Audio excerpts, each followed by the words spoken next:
The US immigration system does not work the way that most people think it does. So, if you are someone who has ever said something like, why don't people just come here the right way? Or that person was here for so long, why didn't they just fix their status instead of getting deported? Or why don't you just marry a US citizen and fix your status that way? Or why don't you just apply for citizenship? Or why don't you just come here the way my grandparents did? And the very broad answer to every single one of those questions is that the immigration system simply does not work the way that you think it does.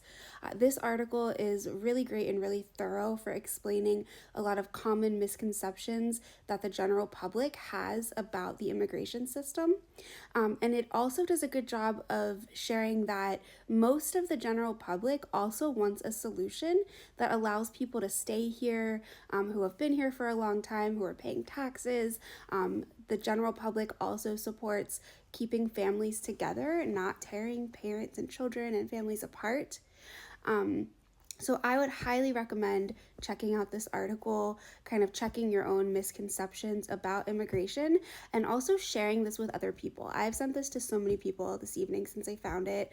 Shout out to Ayla for sharing it on LinkedIn.